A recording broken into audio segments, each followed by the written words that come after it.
it's too hot and my state is on fire. I'm an endothermic organism, and that's why I perspire when it's too hot. This GPS is worth more than everything I own put together. On Saturday it was far too hot to exist outside, so once we'd finished our daily stuff, we went up to a local mall and found the Bass Pro Shops. My little brother still needed stuff for his trip into the mountains for summer camp, and it occurred to me that in this store you could find everything that you could possibly need to enjoy the outdoors, including a carousel, but nothing of it would be outdoors.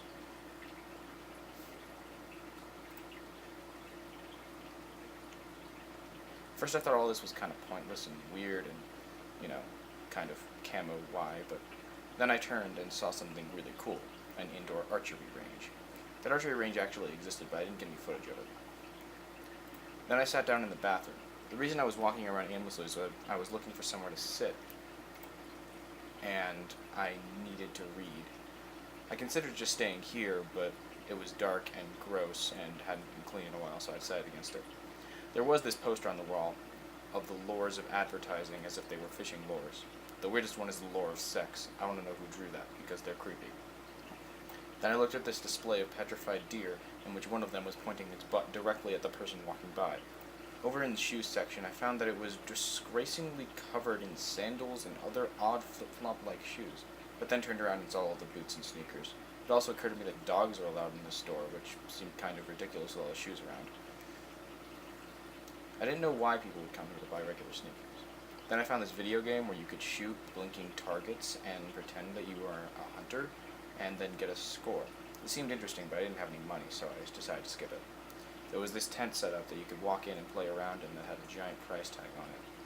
And then I decided to look over this balcony and see the massive expanse of things, and these party boats which you could go in and sit down in. I considered finding one, but they were all filled with people, and I didn't want to interact with people, which is why I was walking around aimlessly trying to find a place to sit.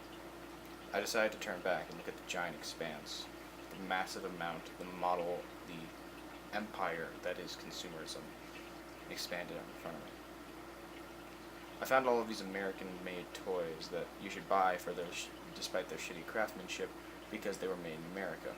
I don't exactly agree with this, because international trade is basically the backbone of peace, and is the only reason we're probably not at war with China right now, to be perfectly honest, like if you look back historically.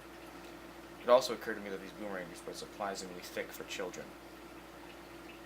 There was a cloth checkerboard, but that seemed kind of novelty compared to the really stupid stuff that was there.